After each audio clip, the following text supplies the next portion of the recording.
too early. I can't believe it's time to get up already, but that's okay.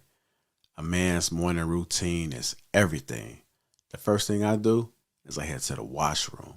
My focus, brushing my teeth, my beard, and my skin.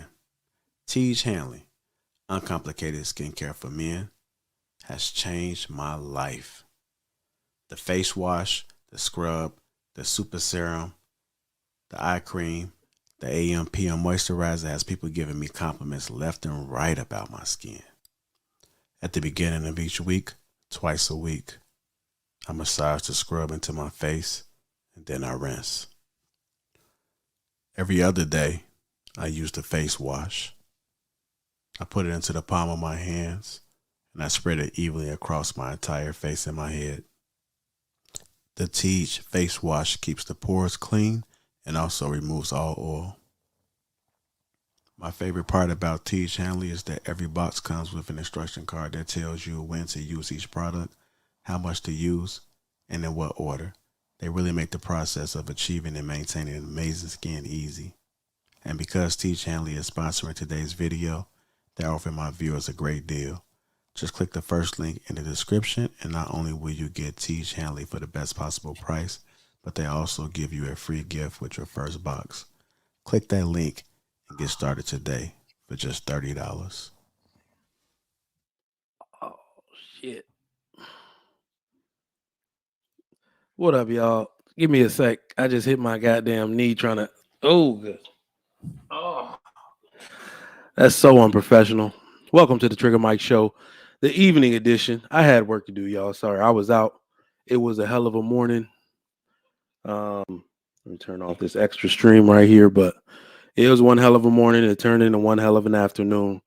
And Shan said she wasn't doing She Critique tonight. So I said, "Ooh, I'm moving into that time slot." But she will be here on Sunday. She will be here on Sunday at 6. So that's the time slot she currently has reserved on Sunday. That should be after Lapeefing Sunday. So y'all make sure y'all check that out. But thanks, everybody. It's been a wonderful day of streaming. I was on some dope streams earlier with Aaron O, Fatty, and them. That was good in the middle of the workday, just chilling, talking with them. Always good to discuss. Yeah, I can work when I'm not running the show, but it's hard to do so. Even I think the other day or yesterday, I had a meeting in the middle of it. Kind of hard to do that and moderate an entire show. But I think to everybody that comes up on the panel and helps me out with that, you are always appreciated. Shout out to everybody watching nationwide. I don't even know what time it is right now in some of the places that usually frequent the Trigger Mike Show on the Lapeef Network. But wherever you at, national or international, we appreciate your patronage. We recently found out we got viewers in the Philippines. So shout out to all the people all over Asia, Australia, Europe, Africa. We got some dude hit me up from Africa or Nigeria saying that he watches the show and he even knows my dad. So I was like, damn, okay, this is pretty cool. And, you know, people say stuff all the time. Then my dad said, hey, go accept a friend request for such and such. They watch your show. And his dad knows me. I was like, oh, damn, okay. So, hey, we famous out here. We international, man. I know some people say that and don't mean it, but shoot, we legit international. All it really takes is some few people knowing you, right? So that's pretty dope. But shout out to everybody that came through tonight. Hope y'all had a wonderful Friday. Hopefully you're at home just like me and you tapped out. If you had happy hour still trying to get some ass, probably not working out for you tonight. So you might as well come sit down and talk about some BS with Trigger Mike. All right. But it's been a wonderful day of streaming. I've enjoyed what I've heard today. It was an extremely long work day, so I'm looking forward to going to get some wine. And I just realized I forgot to get some. So I'm not drinking anything tonight. Want for me. Oh, that's incorrect. If I get out of here early enough, the daiquiri spot's still open. We got a Fat Tuesdays in my area. So there's daiquiri spots all up and down, like, what is it? Highway 6, Westheimer. There's daiquiri spots all up and down Westheimer. But I got a Fat Tuesday out here by me. So low key just kind of gave y'all my address if it's the only one in Houston, but I don't give a damn. I can't hide my address as a public figure, so I just prepare for your arrival. All my enemies in the chat, like, he told me where he lived. Show up. You know who I am. You know what the name means. But shout out to everybody. Who do we have in the chat? Oh, once again, shout out to the sponsor, T. Shanley. 30% off along with a free gift. The link is in the description for anybody who is looking for skincare. Today is payday. I have been telling you that you need to buy a Teach pack for several weeks now. I've been telling you need to get a Teach pack. You might as well go ahead and do so right now. Go ahead and get that T. Shanley pack. They are giving a good discount for your first box to Lapeef subscribers and listeners. So go ahead and get that, man. My skin is feeling lovely. I got mine on order already, so you might as well get yours. It is Friday. It is payday. I want men especially to start investing in their skincare. It's about to be a hellified summer out here. Some of you guys are looking for ways to better yourself. You on Patreon trying to figure out how to be a better gentleman, how to fix your game up. I will tell you, personal appearance has a lot to do with it. Me, myself, I've been into the suit and tie game for better part of a decade and a half now. All right. So, but I got to drop some weight. That's my own personal problem. But personal hygiene has a lot to do with it, fellas. Let me tell you something. Personal hygiene for men. Some of these dudes bring bad habits with them, and I'm not talking about Americans. I was at the chiropractor right around lunchtime. There were 3 Indians in there. It smelled like a ripe onion in the damn chiropractor. Everybody was there. Every other person was just kind of looking at each other like, they don't call my name soon. I'm about to stand outside because, yeah, personal hygiene. That starts with your skin, how you smell, even your body wash. You know, do you manscape? All of that. I need fellas to get into that. It's not for girls. All right. And I'll tell you, your game with the girls going to go up a lot quicker. All right. What's going on? Who we got in the chat, man? Drop a super chat. It is payday. I need y'all to support me like you support all your other favorite YouTubers. And I know I might not be your favorite because I'm new, but I need y'all to show me some love too, because I be dropping some game for y'all. I give y'all the best I got, and I need y'all to show me some love for my effort. Okay, you know, everybody act like I don't need nothing. No, I need to know that y'all love Trigger Mike. I need to know. I'm not shy. I'm not casual. If you rock with your boy and you got paid today, show me some love like y'all show everybody else some love. I don't be asking y'all to throw a bunch of money around or nothing like that, but I need you to show me some love if you rock with the content that we putting out here and support the Lapeef Network in general for the work that we do on this great platform. There are people behind the scenes doing a hell of a lot of work to bring y'all content every day, chop up clips to give y'all something to watch in long form, short form, mini clips and all of that, shorts and whatever they're called. So yeah, please, I know y'all want to support y'all people. You may do so in the form of super chat. That is always appreciated. And I thank you for your patronage to the show. Who we got in the chat? Dale Matthew, what's going on?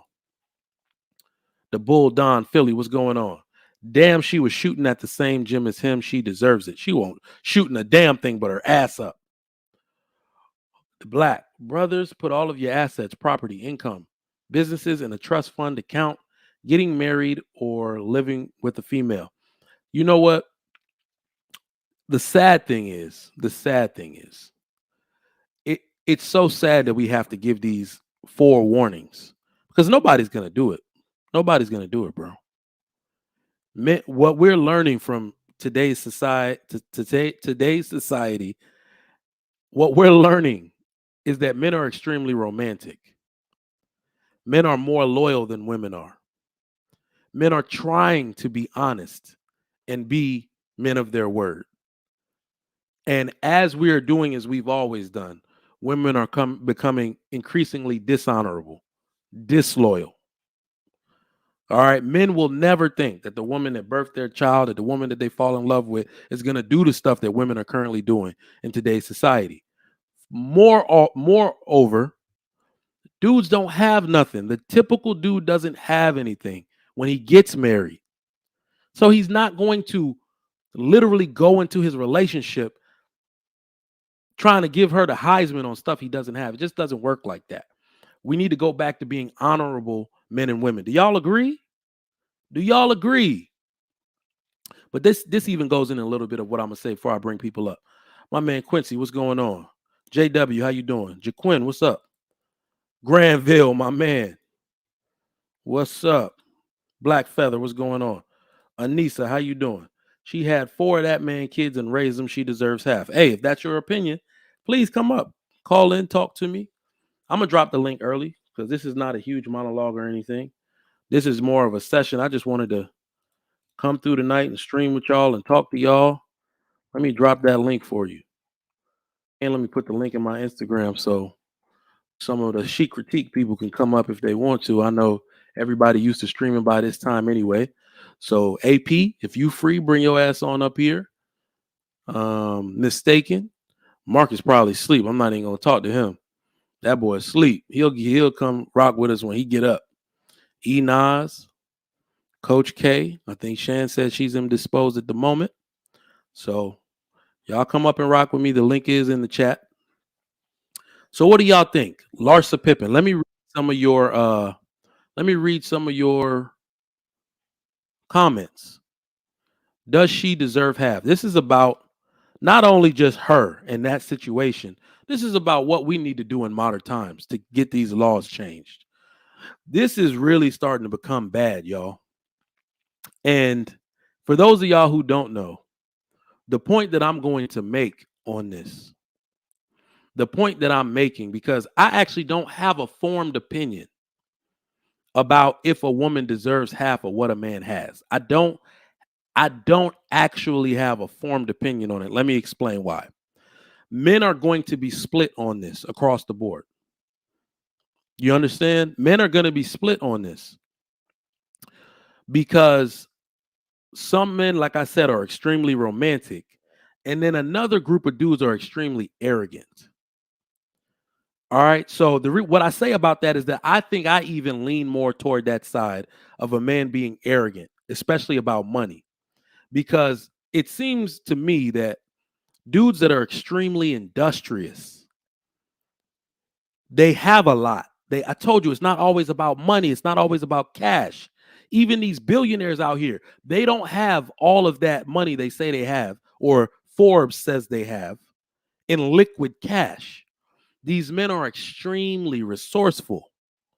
They are some of the best networking agents in history. So whatever you take from them in the form of money, in the form of stock, they will just find another way to recoup those earnings.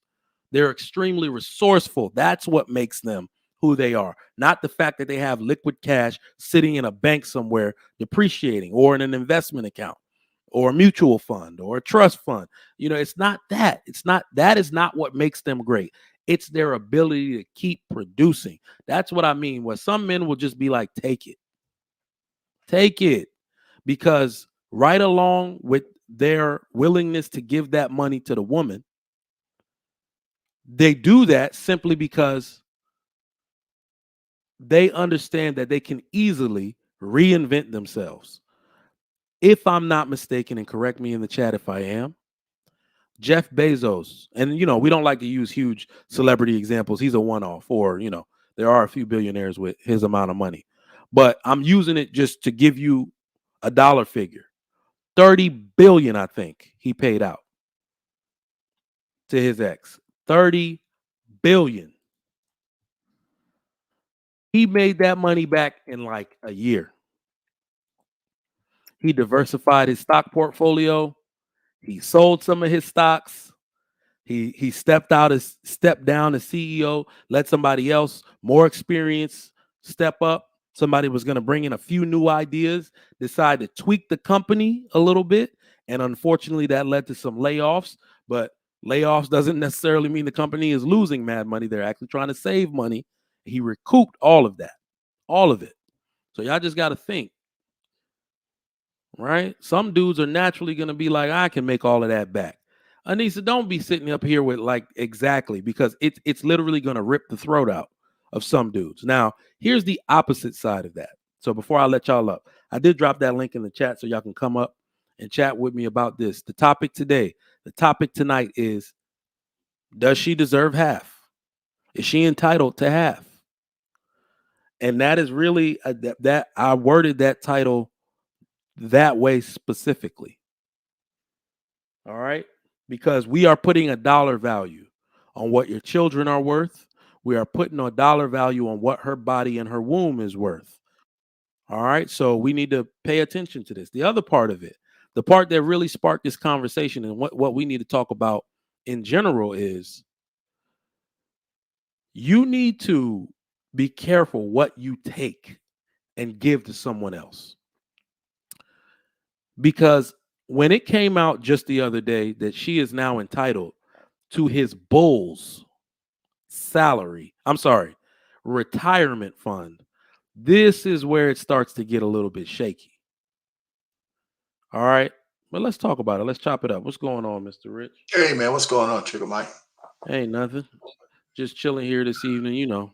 Yeah, man. It's going to be a long, it's fight night tonight, and fight club and all that stuff, man. So, oh, yeah. I was like, fight night. Who fight tonight? Fight club. Yeah, not the monster picture. Yeah, man. Hey, listen, does a woman deserve half? It depends on a couple of things. And there's layers to it, right? Jeff Bezos, his wife, when I know she was with him through the formative years of Amazon, she had some role in it. She didn't come up with the thing. Does she deserve $30 billion? It's all relative, because it's not like she left him destitute, right? She took her $30 billion and he was still like worth $100 billion or some shit like that. So he was able to recover. But the regular dude who spent his life just so he could have a house or two, a pension and money, when his woman leaves and strips him bare, he ain't recovering like that. He's not recovering. So he's not recovering like that. That's now, the other end of it. Yep. Yeah, here's the thing. If you have nothing and you get with a woman, right? The women of old who didn't mind building with a man, as opposed to the ones waiting at the finish line to get with you, then, there's got to be some leeway. If she helped you build a business, if she helped you do some shit, does she deserve half? It depends on what she did, but she deserves something. But it's going too far. We just heard the Kevin Costner thing, right? Where they had a prenup, but his woman wants to try to destroy the prenup and get $250,000 a month out of him. Just hit the news today. Damn. So for not alimony, not child support. Child support. I saw that it was like 240, right? Yeah, 248. It was 249. 248. $250,000. I didn't even realize. I breezed past it and looking for something else. Goodness gracious. Come on. $3 million a year in child support. Stop. Just stop it. So anyway, I don't know why he's not fighting for full custody. I would spend $3 million to take the kids away from her. Man, you know what? I agree. Anyway, so listen. For the most part, the only thing that's going to change is as the women start making money, we got to get men to rake their asses over the coals just like they do to us. Then we can start getting some legislation changed. We need more Mary J. Bliges and all those chicks screaming and crying and all that horse shit. And we can't be shamed that you're not a real man because you're fleecing their assholes for alimony and shit like that. You can absolutely not be shamed. Right. You can absolutely not. Like, this is the work. Like, this is actually an injustice. Because if you're going to call equality on one end, because we don't talk about some of the things that men go through in a marriage, but it's because men don't talk or anything. Sometimes, especially these men who are with celebrity women or they're celebrity themselves, but they're just maybe B-list or C-list, and they get with somebody higher on the list, you give up a lot of things to be with that woman. Especially when they have children. That's why I tried to use the term the other day. Nobody really caught on. I said sometimes men actually become the secondary caregiver of the children. Right. Women have always been known as the primary caregiver. But the way I look at it now is that one of the cultural things that I see with other cultures is that it's never really two people in the home. That's an American thing. That's a black and white thing. You go to the Hispanics, you go to the Indians, you go to the African, grandma's in there. That's right. Right? Helping out. But if it's just a traditional black or white family or group, no, if the mom is out doing whatever, the children are at home with the dad, which handicaps his earning potential greatly. right? Because I tell you right now, any woman that says she wants to sit down at home and do whatever, your husband can work 16 hours. Most men will easily do 12 to 16. My dad did it for a decade, like 2 decades, or you see what I'm saying? So if you want to sit here and save us money on childcare and food and eating out, if you're going to do that, I can stay out and work all day. But because she wants to go out and have her own life, and a large majority of men support that, you handicap his earning potential, his ability. He wants to, you see them. So he's trying to make sure his kids have a parent around. And when he does that for her, which a large majority of men in that position do, when it's time to leave, they just want him to leave with the stuff that came on his back. It's crazy. But here's another thing men need to do. We need to find our own male hypergamy. We should be trying to marry up as much as we can. Absolutely. Hell with that, hell with that shit. I can marry the girl from Burger King. If she does all the rest of that, we need to start kind of looking at the woman's money, right? Hey, not because it's important, just so if she decides to get stupid, she can't fleece us because there's some equality in the money there. Absolutely. And of course, if you got means, any kind of means, you got a business, you got something, heirlooms, family heirlooms, anything that's in your name, you cannot marry a woman without a prenuptial agreement. You just can't do it. Or don't get married at all. Yep. You just have to, get a lawyer, look at the state laws, and you have to have some kind of prenuptial agreement. And she could whine and she could cry, you don't love me and shit. If you don't sign this piece of paper, I don't, God damn it. That's it. You guys gotta do that. So speaking of prenups, because what's eventually going to happen, and it's happened in Texas. So on the women's side, because you can see that most men won't even take from a woman anyway. Yes. So I want them to make law so deliberate that prenups become obsolete. Because if we decided to equalize across all things in society, one day men are going to look up and realize they gave women an unfair advantage against them. So just go. You only have to backtrack a few steps to say, well, shoot, if there are more women in the workforce than there are men, which is actually a statistic, what the hell are we making the men pay? So not only do we make him pay her, we let her keep his biological property and let her make unilateral decisions as the custodial parent. Without him, we gave away the entire structure of America to a woman. Now, one day somebody's gonna just come together and be like, no more. I think I've seen some of the bills in a lot of the conservative states leaning that way, but they're just sitting and waiting to be voted on. They're just sitting around. And the other thing that's kind of connected is that we got to rescind the no-fault divorce laws. They got to be rescinded. See, not only do they need to be rescinded, this is an actual debate. I'm not going to sit here and pretend like I know everything that's supposed to happen or what would be fair to do to either side in a divorce, because hopefully I never get divorced, right? But what I can say is that you should be, because look at the average income of any woman of any race in the United States of America. If that woman has one child and gets divorced and makes average income, she automatically qualifies for most entitlements. Right. So that by itself should tell the government, we don't want to be on the hook. We don't want to give them an incentive for us to have to pay for their poor decisions. Because we used to think all women would want to choose a man, and women were honest and women followed the word of God. That was the pre-1950s woman.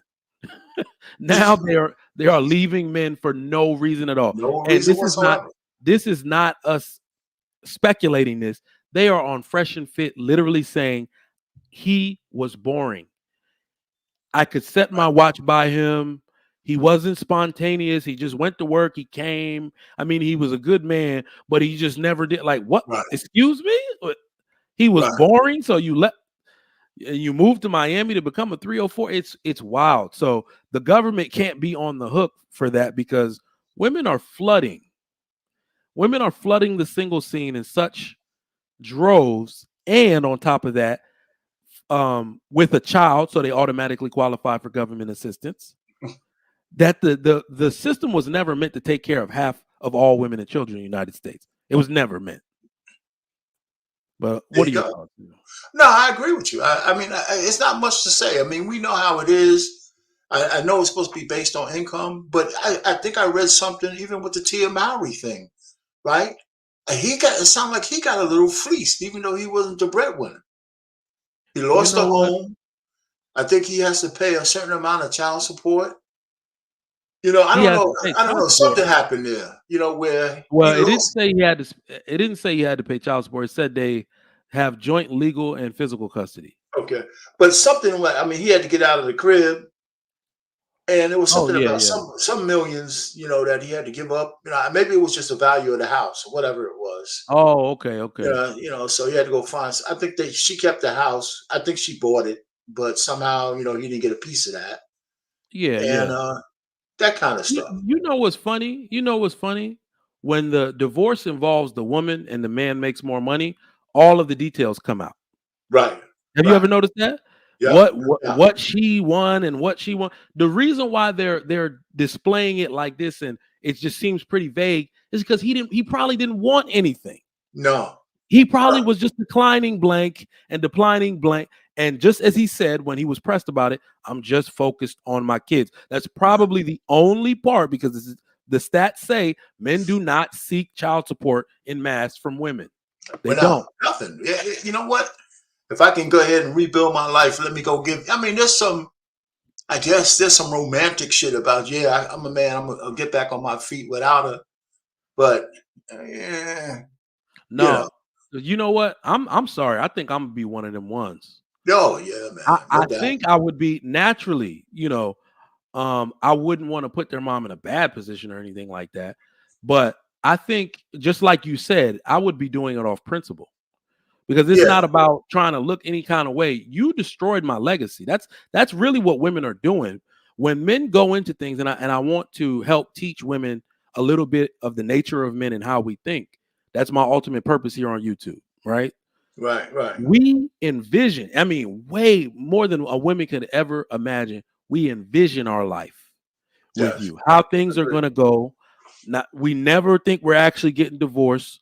We're going to be here by this time. Our children are going to grow up to be these things. When you ruin that vision, you should pay for it. When a woman ruins that vision for you, she ruined your legacy. And not only that, if you have children, they are now susceptible to all types of risk factors. I think DMT Zell said it the best the other day. No matter how you try to make an impact on your children, the simple fact that you're not there like you used to be as soon as they got home, or they're able to call you whenever without their mother's interference, or you know, hearing bad things like, what are you calling him for? Well, you know, they don't have that challenge of trying to interact with dad. She ruined that. She got to pay. Yeah, it matters. It really does, man. Especially for frivolous reasons. Yep. You know, I mean, I had a partner, his wife was cheating on him. And he still, you know, and then she left, and he still had to pay her alimony.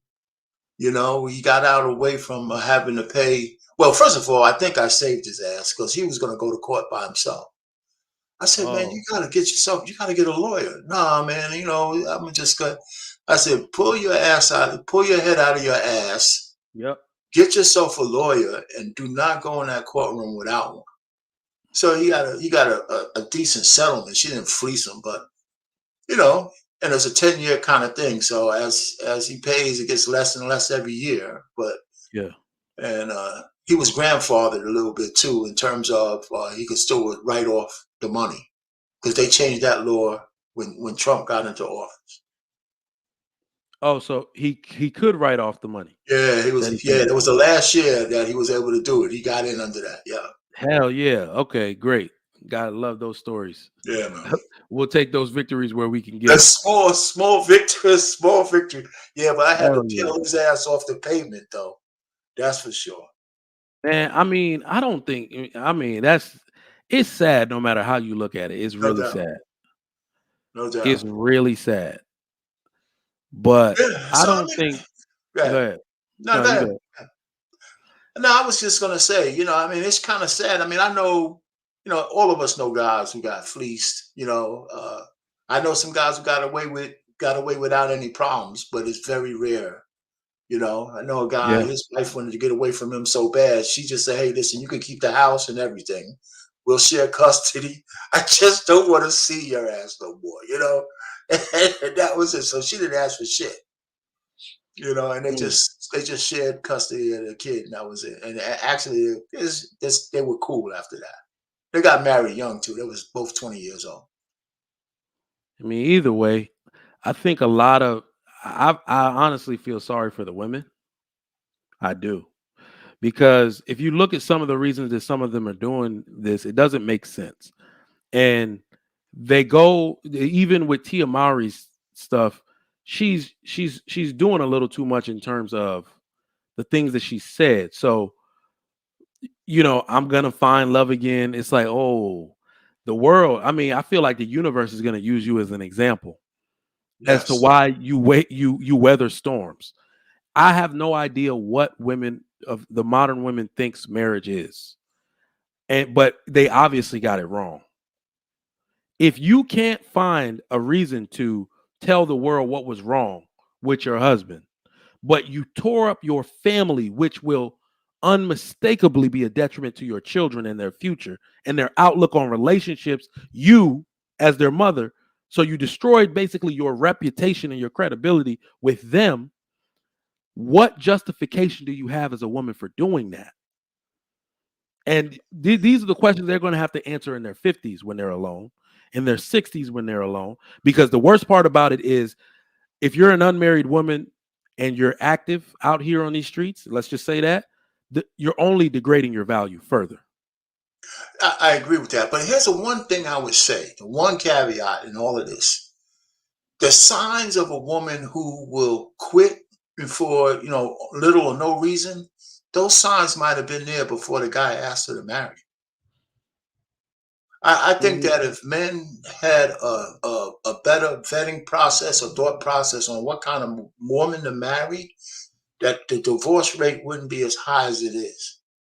Not that it's fail proof, but I don't want to completely absolve all the men from why they have women who will leave them at a drop of a dime. I think that if your courtship was a year or 2 years, or you were going together before you got married, she had to show you some signs that, and I hate to use red flag, because there's questions you could ask, and then there's observations you should be doing as you're with a woman. Yeah. Like, I mean, my anecdotal kind of thing was when I met my wife, and we started going together. Every so often, you know, she would get a phone. When we first started dating, you know, she used to have that phone, and sometimes she'd get a call, and you just know it might have been somebody she knew before. All that shit stopped. It just stopped. You know, I didn't have to ask her. I didn't talk to her about it. You know, like all those, she never came to me and said, you know, I got this one friend I don't want to give up. All that shit was just gone at her own volition, you know, and I observed that. You know, we didn't have to talk about it. And then we had real conversations. And she was still living at home, so she had a certain amount of curfew. And based on her spirit, she had a lot of virtue left. She wasn't a virgin, but she protected her virtue. And that women like that move differently, Yeah. right? They just do. And you know, and some guys can't. So the guys today who get on my case because I'm so old and all this shit, right? Yep. And I tell them, listen, the fact is, my wisdom tells me I remember how women were back then, and I could compare it to how women are now. And I'm just saying, it's just more. There was always Jezebels, right? But they didn't dominate society, right? There was always around, you know, even Jesus Christ had to check one. Her name was Mary Magdalene. So they were always there, right? So the percentage of women who are Jezebels is more now, but there's still some virtuous women out there. But the guys today, I don't think they could recognize them. Some guys are so bitter in their red pill rage, I don't think they could recognize those women if they see them. That is actual facts. E Black, what's going on? Nightish, what's up? Yeah, what's going on? Hey, what's going on? I'm confused. You know, I checked in. You know, I listened to your opening monologue and whatnot. I'm confused. What's the issue in regards to the entitlement of half in regards to the situation? You know, I understand that, Ray or Payne said, drop at the drop of the dime, women get divorced, but this was over a 20-year marriage. Yeah. She had four kids. This Mm-hmm. is not a drop of the dime situation. This is what happens sometimes in marriages when you have kids. Not No, all indeed. not all So marriages make it. Some people behind the scenes have situations that go sour, and this is the risk that you take when you have vows. absolutely. I'm really confused on why we're getting, I honestly believe that he got a fair deal. She got a fair deal. He got a fair deal. Okay. Aren't you from California? Yes. That's why. I'm joking, but no, seriously. The We didn't title just limit is it to that case. the We title brought it. is she entitled to have? And as a matter of fact, let me bring up the next question so I can answer it. So, And the well, answer is yes. Okay, that's your so way you look in at that particular sense, what we're actually talking about, and this is just debatable, right? What we're actually talking about is she entitled to half, but half of what? The only thing that because being from California, and I believe that's where they live. Is that correct? I think that's where they lived before she started moving around in Miami with Marcus Jordan. But it's really just half of what? I didn't even have a problem until they unlocked his pension and retirement to say that she was entitled to half of that as well. That's for average people too. So this brings me to my next question.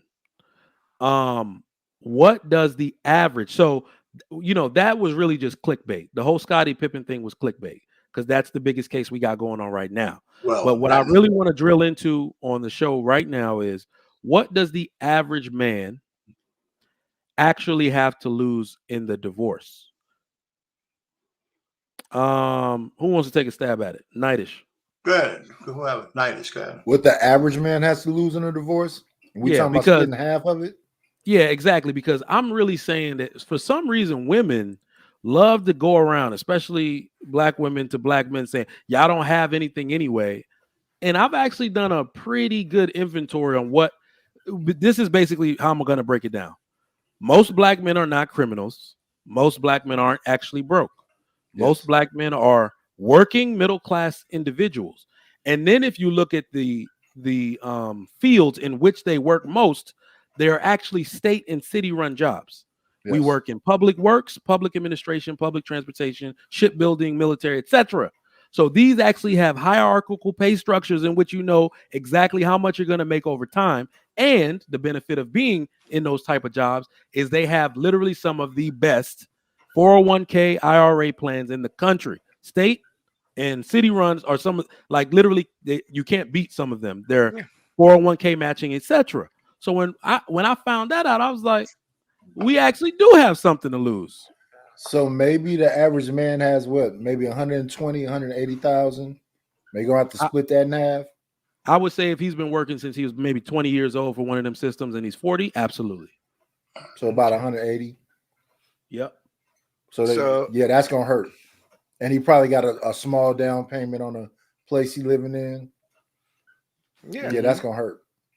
But that's not a multi-millionaire. But let's be honest. That's the cost of. I don't want to say the cost, but it's when you split up a family of 4 or 5. What is the expectation?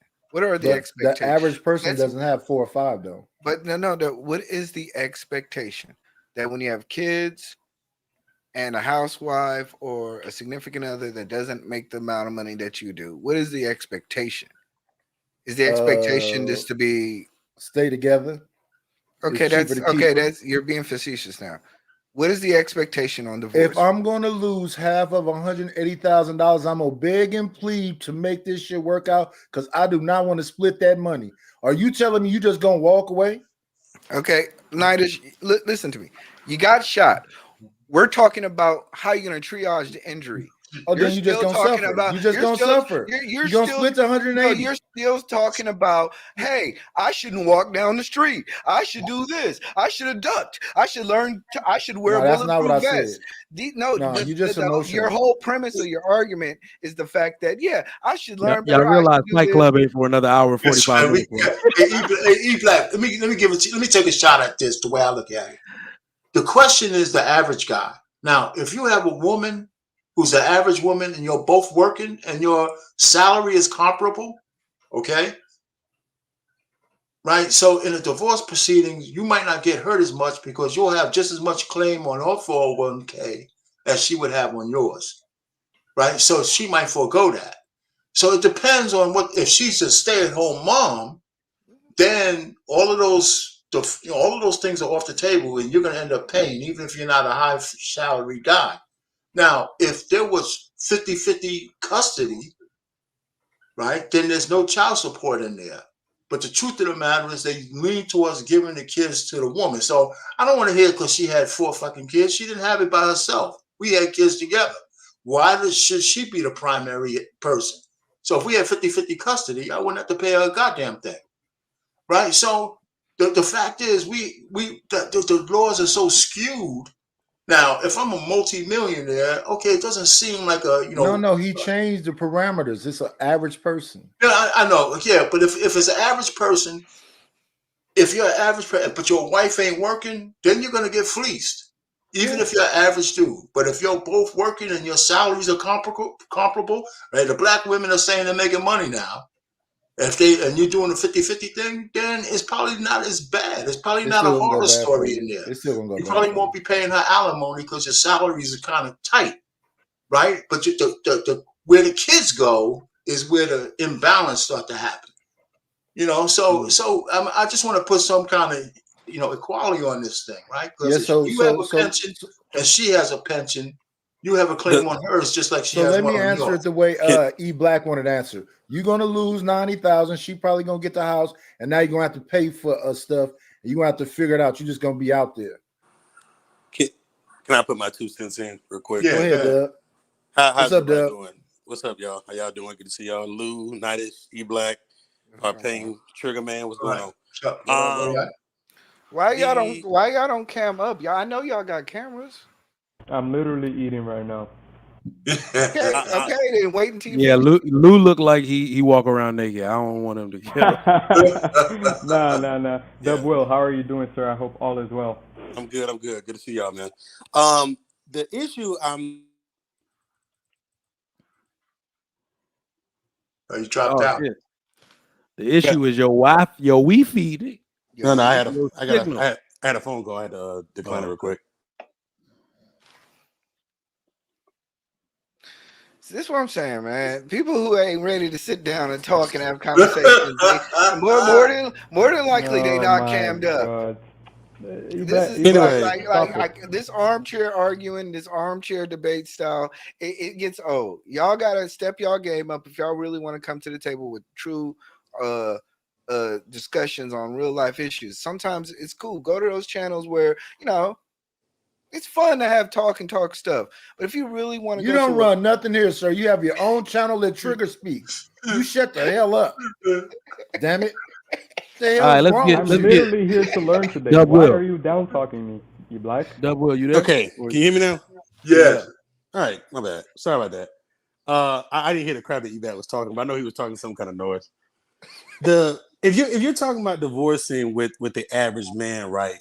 I don't think you can use the whole housewife and stay-at-home mom paradigm, because the average man is married to the average woman and both of them are working.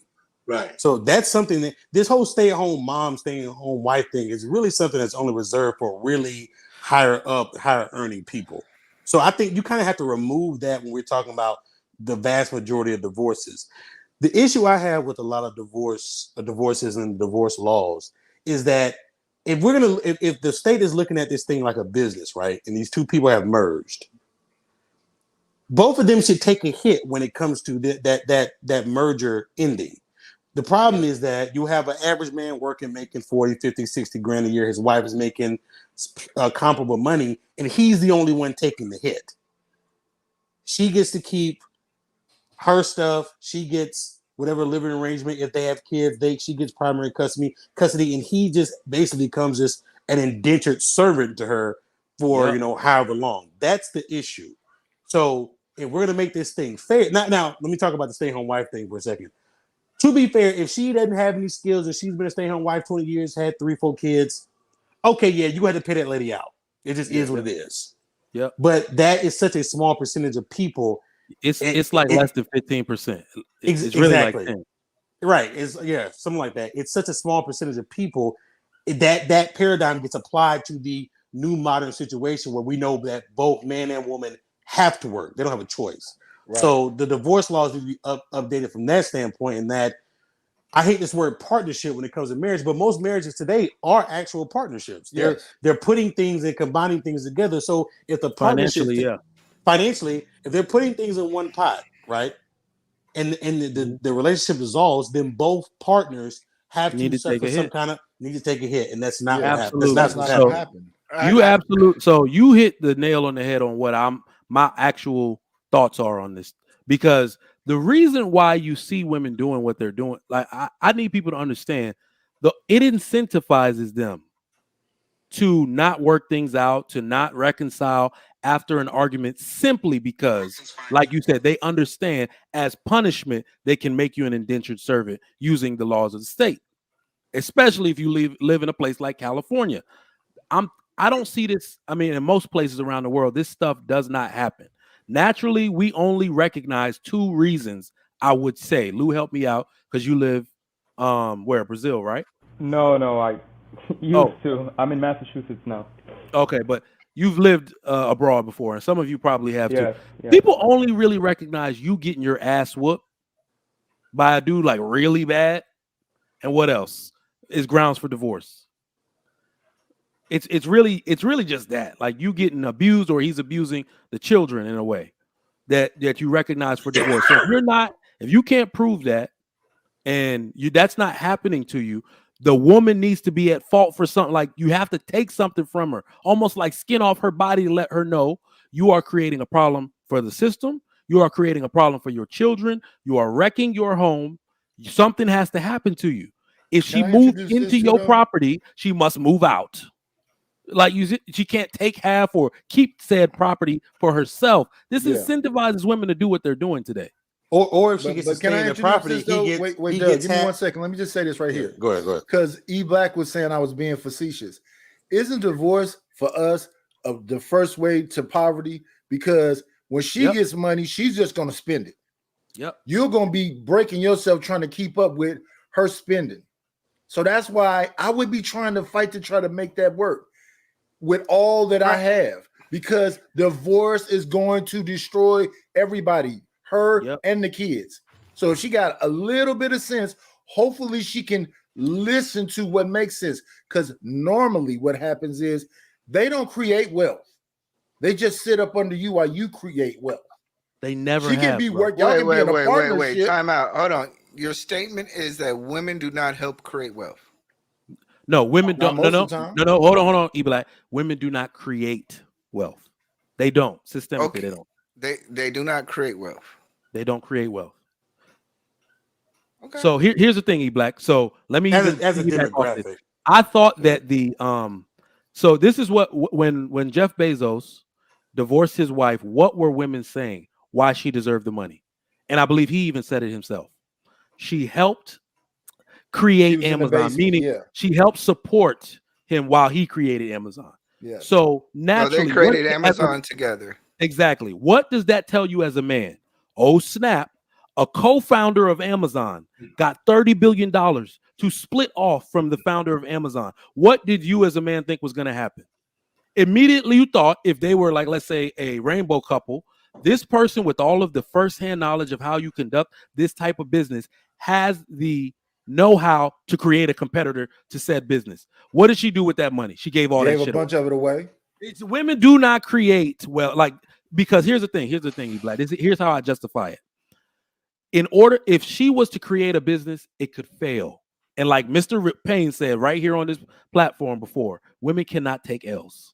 They cannot take L's because in order to create something to the behemoth that he did, it might fail. And that looks bad on her. So she'd rather just give it away to make herself morally, whole for breaking up, her family and leaving her children the way they did. But even in that example of Jeff Bezos and his ex-wife, that goes to more what I'm saying. If you think about it, neither one of them really like took a hit. I mean, if you're Jeff Bezos, you're gonna get back. I mean, it's insane to think about, but you're gonna get back that $30 billion. He got it back in like less than a year, I think. That's what I'm saying. So he didn't. His lifestyle didn't change at all, and her lifestyle didn't change at all. So it's crazy to think about that insane amount of money, but that was an equitable split. Yeah, but that's not a good example because he has so much money. One second. She gave a bunch of money away and then dated a school teacher, right? Yes. Right. Yep. So she went down in men and gave a bunch of the money away. Where is she gonna go? Well, she ain't gonna choice to go down. Yeah, that's what I'm saying. So it doesn't. He made his money right back. What did she do? Well, that's a rich man. The average man is not going to necessarily make his money right back. Let me ask you ever get back right. When y'all say she dated down, what did she marry? Did she marry a billionaire? A teacher. Originally. Teacher. No, originally. No, she didn't. She married he was a programmer. College graduate, average man. So she went from average man to average man. That's not how it works. I'm gonna work that out. No, I'm gonna work that out. I can understand you guys saying, "Hey, she met Jeff Bezos." No, that's not what we're saying. No. Listen, she met Jeff Bezos. He was a billionaire. No, he was a billionaire, and after she met him, a billionaire, and married that said billionaire, after she's divorced him. She then dated down. That's dating down. You can't say, hey, two college students who are applicable or at the same time working middle-class adults marrying each other, and then they create $1 billion business and then say the next person she dated is dating down. No, she's always dated at her level. Cool. Here's why you're wrong, E-Black. First of all, she might have got him when he was on the before he became. Y'all just no. But you're just wrong. How many men even have the potential to become a Jeff Bezos? Did the dude? I'm just saying. Are we talking about college education, entrepreneurship? I'm talking about. In what terms are we talking about creating? Well, hold on, the brain power, the ingenuity to build an Amazon. This is not a good example, okay? Because I didn't have an issue with Jeff giving her $30 billion because of whatever her real history was with Amazon. It wasn't the same as Larsa Pippen, who didn't take one freaking jump shot. Okay, right? So maybe she deserved the $30 billion, and the pandemic helped Jeff Bezos blow his company up because of the lockdowns, and he was in business full thing. So it helped him make his money back. So I don't think she's a good representation. But how about Dr. Dre? And his chick taking $100 million out of his fortune. How long she were they married? She ain't spit one record. She didn't do anything. How long were they married? She had a prenup. And he had a prenup. You know what I'm saying? Now, he didn't have to leave her destitute, but their kids weren't young anymore. Right? They don't have like little babies walking around. Right? And she wanted to leave. So, and I don't even begrudge her the $100 million because I think he also made that money back because he's already a millionaire. Yeah. So it depends on what level we're talking about. Like the Kevin Costner thing that's coming up. Wait, Arpan, before you move on, let's stay with Dre for 1 second. She had a budget just for spending of $200,000 a month. Just to spend. Right. So she's not going to make more money. She's the same as Bezos' wife. They do not go and make more money. They give it away or lose it or spend it because they're consumers. But you can go on to the next one. They don't create more wealth. I just want to know. I really do want to talk about the average man in this situation. Okay. You guys both. You guys said that women. I think sometimes we don't talk in regards to the underemployment of our women. You know, my wife has a degree. We underemploy her because I don't want a wife that's an executive. I don't want an 80-hour shift wife. I don't want a 70-hour shift wife. Her value to my household is more or less work better doing what she was doing, because it's not necessarily we need her money. It's just it gives her something to do to contribute to the household, and that's fine. Most women want to do that. You know, this has always been the case. You know, being a house like Dub will say, the traditional housewife may be dead, but I think in some parts it's maybe formed to be more of underemployment. Women are taking up jobs who are probably part-time or able to pick up the kids, drop off the kids. They're taking these jobs to contribute to the household and also being contributing to the house. Contributing to the household, but also being underemployed. So I think sometimes we get a little confused. But like I said, even in my situation, there was periods of time in which I fully took on the grunt of the load for many a years on my own salary. She was fully a housewife. So I sometimes think we overstate the amount of housewives and the dynamics of relationships. No, we think that's important, E-Black. What we're saying though is if y'all get a divorce, she taking a house, right? You splitting in half or whatever you get. She can have a house. It don't matter. That's cool, brother. What I'm saying is the same dynamic happens across the board, whether you're a millionaire or you're the average person. That person's going to take something and you're going to still be doing whatever you need to do to keep them afloat. I'm not going to cry about that. I'm a man. Nobody's talking about crying, sir. We're just talking about the topic. I'm just saying, no. You're saying, oh, yeah, well, she's going to take the house. Okay.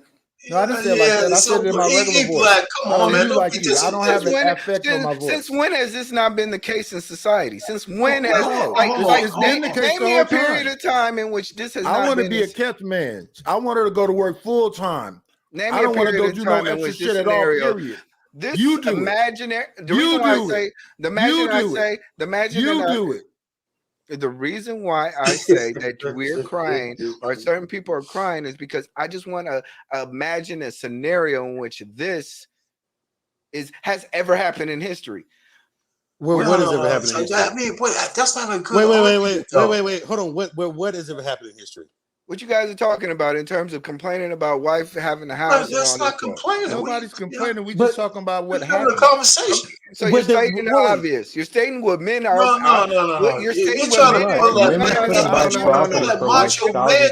No. I'm a man, so I should just. I'm a man, so I should accept. No, men have traditionally done what you're talking about. So you're only just traditionally. We don't live in traditional times. No. Traditionally, the marriages lasted for a lifetime. Right. Traditionally, you couldn't do a no-fault divorce. Like this stuff is new. Traditionally, women couldn't own property or land. I mean, exactly. Like what are we saying? This is a new phenomenon, man. It's new.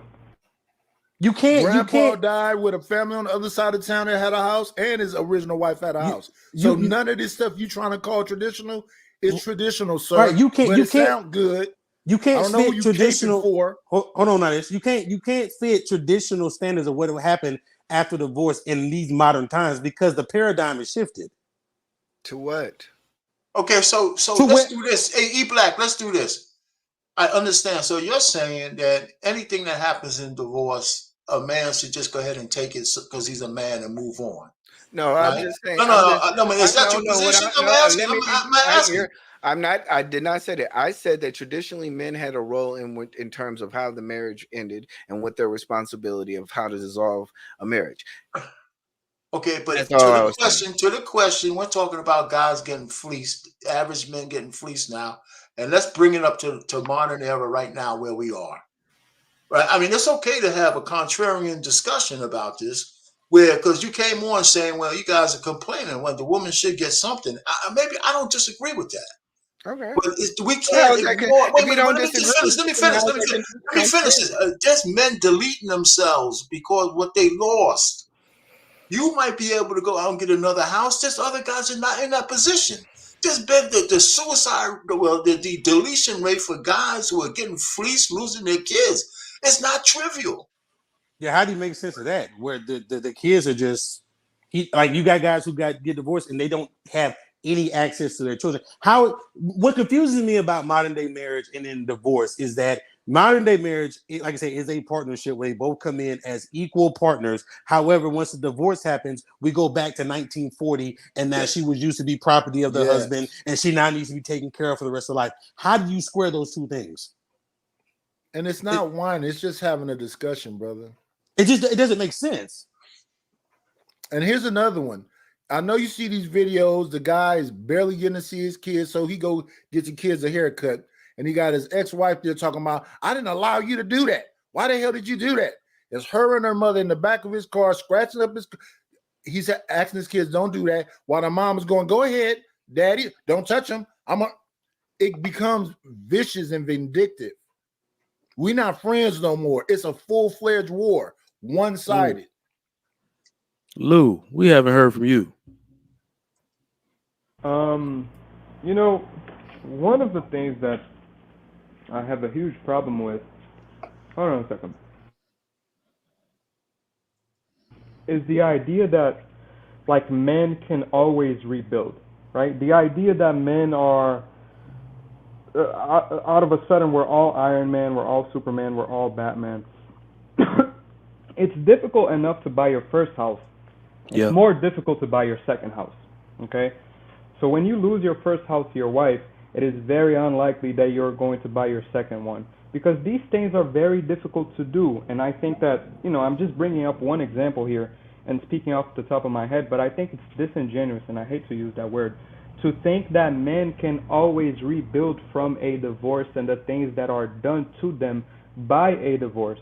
I think that's ridiculous to think, because as we know, women will, even if the man is an average man, I believe women always will look for the best of the average men she can find. Therefore, that man will have something to lose once that divorce does happen, because I believe the rate of divorces are extremely high. So in other words, he is going to lose by default because he was picked by a woman that deemed him as more than her in general. So if that's true, if we can make that base statement, that means that men will always have something to lose regardless. And we can go into the examples. Men lose houses all the time. Men lose the rights to see their kids all the time. Men lose their pensions, which they have been working for before they met the wife. Wives have access to things, in my opinion, that they shouldn't have access to because they didn't have a hand in creating that.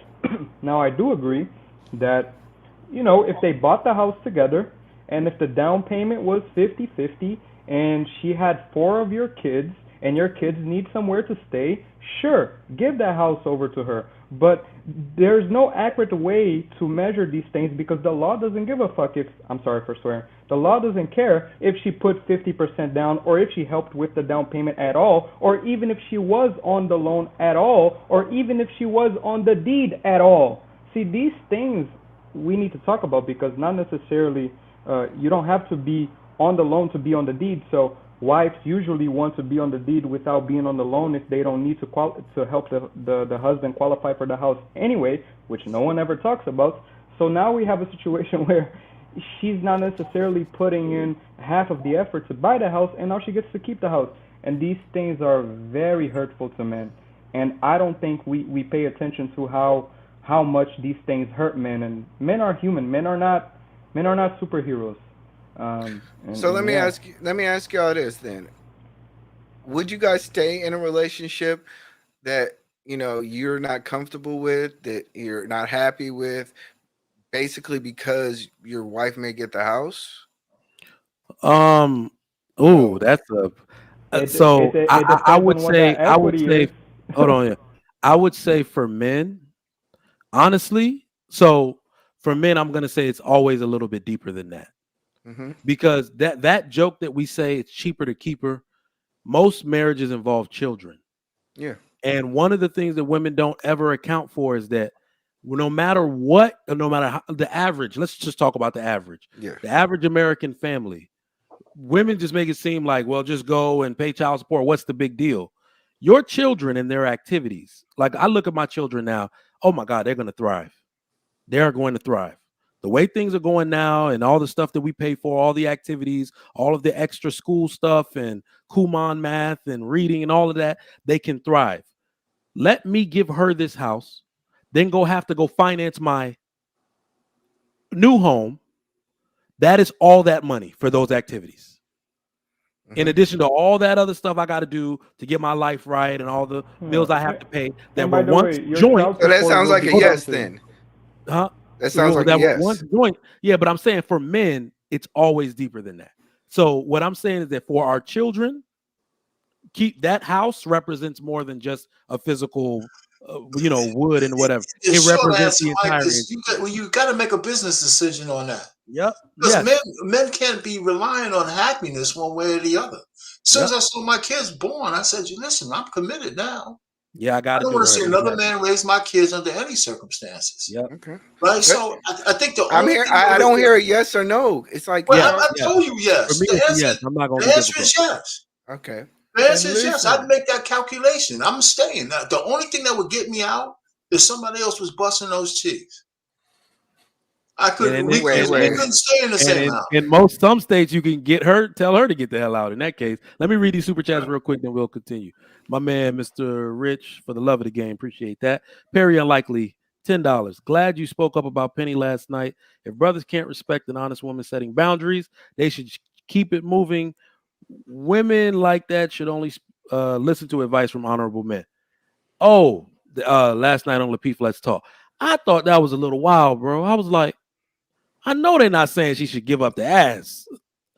Yeah, I didn't understand what the confusion was. Did y'all get that? I was because I wasn't paying attention. I was reading the email, and I'm like, go ahead, Double.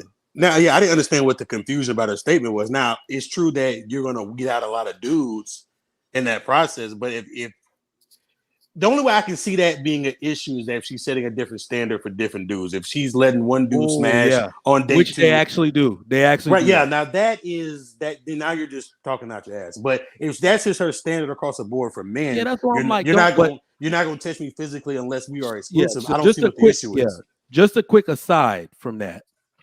That's what represents that fork in the road for most women, I believe, because that's what they do. They'll get pressured by the dude they like. It's that dude for them. They'll get pressure and they have the decision to either stay on their square and continue to keep enforcing their standards, which they should. That's what I was trying to tell her to do. You don't have to change your standard. In fact, it will help us because we have a hard time deciphering the good women from the 304s.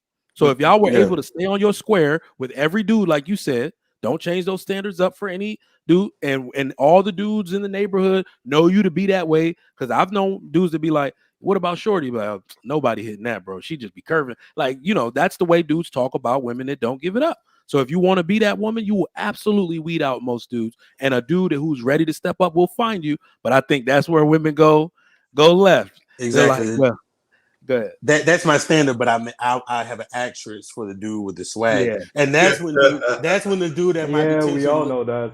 Right. That's right. That's where the dude who might be looking at you considering her to hearing that, but there's like old boy down the street, then had that thing in 50 different positions just because you like his cologne or something. So it's like that's when you get knock it off of that.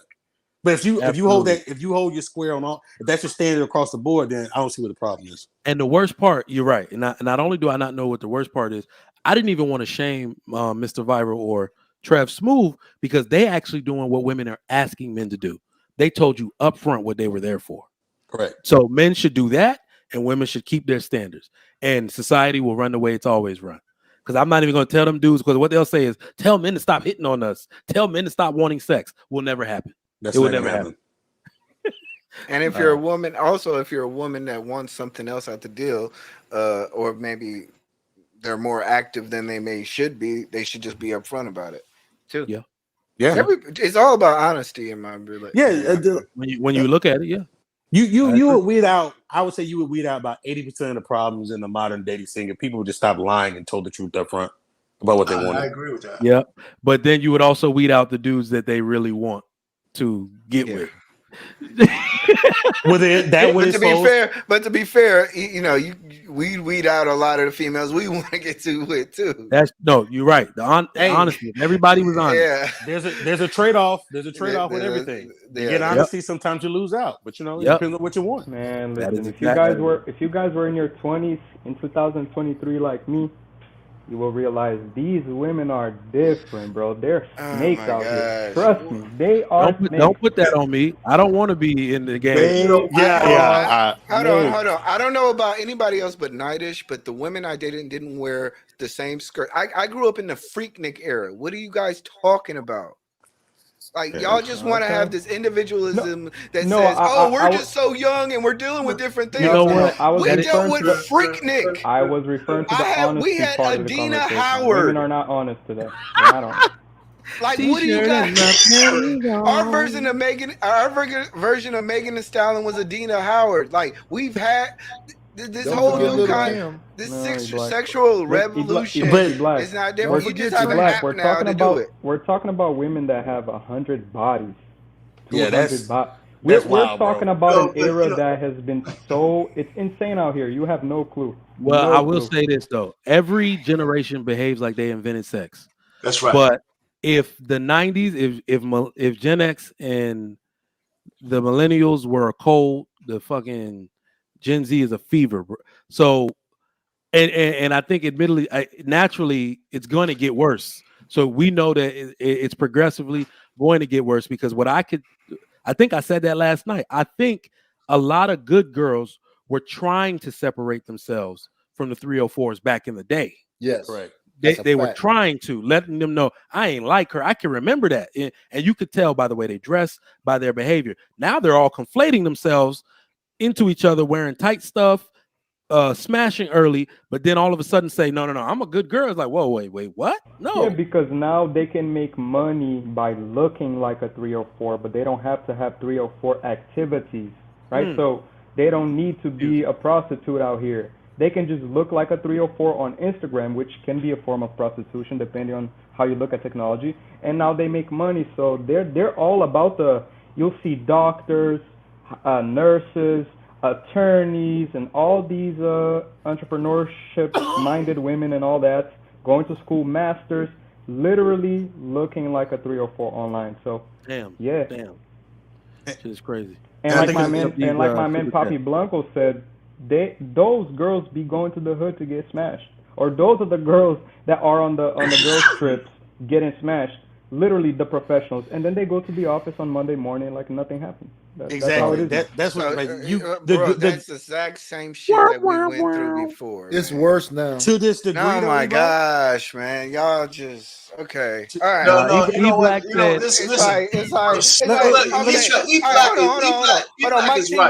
Hold on, Mike TV. I mean, I'm sorry, not Mike TV. Dang, Mike TV. You can't get his enemies out of his mind. Trigger Mike. Relax, Black. Sarah Palin, right? You remember Sarah Palin, yeah. Right? Who did she get down with? A whole bunch of basketball players, right? Yeah, Glenn Rice and all them. Yeah. What? So, Wait. What? Who remembers Sarah Palin? Jesus Christ. I do. But that's my point. Every other city we go, every other place we go, every other video, it's still the same. It's the same stuff. It's just y'all just think that y'all playing in different game. He's right. No, it's worse. Wait, hold on. He's right. But the percentages are different. Yeah, it's worse now. So the percentages are different. But there's been freaks. That's what I try to tell you. Jezebel was a freak. You don't think she had girlfriends that were freaks with her? That's why nobody names their kids Jezebel. Delilah was the biggest. So there's always been freaks. All I'm just trying to say is that the percentage mix is higher today, but these new guys, there's nothing new under the sun. You might have to search harder to find a chick. It's the percentage, and also there used to be a clear line of demarcation. That line is gone. Well, B-Dub. I mean, whatever. B-Will, right? Hey, wait a minute. Let him get through the super traps right quick, y'all. Yeah, go ahead. My bad. Let me get through these super traps. Yeah, very unlikely. My bad, Mike. If your wife isn't working, you're not average. That's true. Most women are working, which makes this conversation very interesting. Dale Matthew, my man, foreign currency 20. I only discovered this space in October 21. You may be new to it, Mike, but you're doing great. Get the likes up. Appreciate that, brother. Foreign currency, Gary Grant. I guess having children counts for nothing. Anyone who puts in 20 plus years in anything deserves half. Most people cannot commit that much time. That's what we're here to debate. I'm here to listen to everybody's opinion on this because, like I said, like Lou brought up. Well, I think Lou brought it up. Every man can't rebuild himself from scratch, which needs to be taken into account. And every situation is different because I agree. If a woman, now I understand that if a woman is staying home, cooking and doing all of that, she's saving you a hell of a lot of money. Yeah. I just got off of $2,200 a month in childcare. I literally, on the last day of school, I did that little dumbass dance the kids be doing. You know what I mean? So she's saving you a hell of a lot of money if she's staying home. Yeah, so there's value in it. Exactly. There's a lot of value in that. And I understand that you work more, you're able to scale all your businesses, all of that, if that's all she's doing. So sure, but that's not the average woman. So let me get the next question popping and we're going to keep it going like that. So should luxury and lifestyle be considered in a divorce? Absolutely not. It will be, though. It will be, but it shouldn't be. What did Marvin Gaye say in his album here, my dear? She got to keep on living the way she's accustomed to. But the question is, should it be? Should the luxury and lifestyle? No. What is it?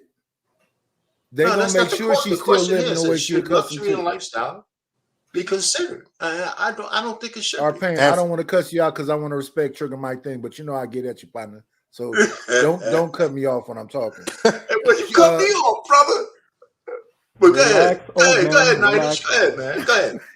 No, I mean, in a perfect world, you don't want to be completely destroyed, but she got to keep on. If you live in Carmel or somewhere expensive, she got to keep living there in the same standard of life. That just is what it is. I hear you, and I think that's wrong. I think when the divorce happens and a woman deserves something, there should be consideration so the man can still stay whole and take care of his obligations. That's the way it should be. That doesn't mean he goes away scot-free, but he can't be broken. I mean, if you have a whole bunch of broken men walking around, that's not good either. I hear what you're saying, and in a perfect world, that makes sense. But do you know who Dave Foley is from Kids in the Hall? No. That man stopped working 20-some years ago. They still making him pay what he was earning when he was a complete star. It's killing him. The man been suffering from depression and everything. It's publicly known. So I mean, I understand what you're saying. It's destroying him. He's Dave Foley. Yeah, actor, comedian back in like the 90s. He's getting screwed. He should be fighting. Yeah, I heard Ron Perlman too. I heard people say that name. Yes, it's a bunch of them. Yeah, I have a different nuance to this question. The nuance to this question is that basically, if you're in a marriage, there is some type of, especially with children, there is some type of responsibility to maintain the level of lifestyle. That's if everybody remembers the Gucci Man situation where his baby mama was living in the projects. So he had no obligation to maintain a lifestyle that he was comparable to. So when you're in a marriage, there's a certain type of responsibility, but outside that marriage, there is not that same. So therefore, you have to, like I said, you have to have an expectation. What is if you're going to say that marriage is a benefit, then you're going to have to say that, okay, lifestyle is a benefit of marriage. So I will say this. Stop talking like a hippie. Did you hear what Trigger Mike said? If you get divorced, all that extra money to get them kids and those special whatever is gone. Yeah, I understand. Can you remember these things while we're having a discussion? I stop just being a contrarian. Let me say this to the topic. So I'm sorry. I'm just not as red pill as you guys are. I don't. Listen, hold on. I don't think this is actually red pill. I think if men were actually being 100% honest, because let's look at it this way. This country, no matter how they try to put it in law, is based off Christian principles. All right. If you're going to say one nation under God and all that type of stuff, it's based off Christian principles. So even that alone, let's say you have to fault a woman in some way for leaving, for breaking her vows. You have to. And the fact that they even allow remotely that a woman upholding a style of luxury, if she has it, is absurd to me. You do have an obligation, and I think most men would want to uphold whatever situation they have for their kids, i.e. private school, for the i.e. kids. activity. You would want to do that for your children. I think you should absolutely cut. Let me put it simply. Anything luxurious for a woman that is done on behalf of a man, meaning her husband, that privilege leaves with him. Yes. This is not even that is the most fair. Like literally, women need to understand this, and this is what women understand in other countries. Think twice before you divorce. That is why we can say, oh, she actually wants to leave this man, because every privilege she has leaves with him. That's how you know women are actually being abused. That's how you know they're actually being beat, because a sane person doesn't leave such privilege. Good, right? So Trigger Mike. So what you're saying is that your married wife or your divorced wife, the divorcee, you may not say, hey, I'm not going to look out for you. I'm not going to treat you as a person that I care for. The same provisions as a man that of love and happiness are gone. Let me ask you this, Trigger Mike. She divorces you, right? Her car breaks down. She needs help with the down payment. Oh no, all that left when you left that car. Yeah. Are my kids in the car? Wait a minute. This is insane. I'm sorry. Hold on, E-Black, because you already know if it has something to do with the kids, he'll extend himself in that way. Not only am I not obligated. What about love? Not only am I not obligated off principle, because culturally, I'm also talking off principle. I would not do it. Here's why. Naturally in America, women are the most poor entitled people ever. When they don't have something, they automatically expect somebody, i.e. a man or the government, to do it for them. So by that alone, more shit happens to them, right? So off principle, I would not do it. Because Wait, no. Now I understand why you're wearing that shirt. That's why that fist is in that heart. Shaquille O'Neal talking about rich people, bro. Shaquille O'Neal said, "Yo, even though my ex-wife got married, that's still my wife." Well, he's an idiot. So listen, I understood that. No. I understood that by this metric alone. That's called retardation. That's actually recognized. So, if you sum it up, that's actually recognized in numerous cultures around the world. Oh my God. So basically, what it means is if another man can call you, this is why I could never marry a woman with kids. I could never. If a man can call your woman, let's say you're her second husband, if he can call your wife, change her mood, ask about his kids, come to your front door as he pleases, man, that's his wife. That ain't your wife. That's how we look at it in my culture. It's like, look, that is your wife forever. You have a tie, a bond to her. And that's the way other people look at it. It's like you're not supposed to have all these multiple situations going on. Blended families are supposed to be an exception, not a rule. Then hold on, Trigger. But then she needs. Wait. My wife for the rest of my life. I don't care what y'all saying. That's insane. If she leaves me, if she leaves me and says, "Oh, she gone," she's still good in my heart. Shout out to the Middle East. If you come knocking on my door at 10 o'clock at night talking about let me see my kids. Wait. Then why would she leave? You know what? No. I'm calling Cap. Here's why I'm calling Cap.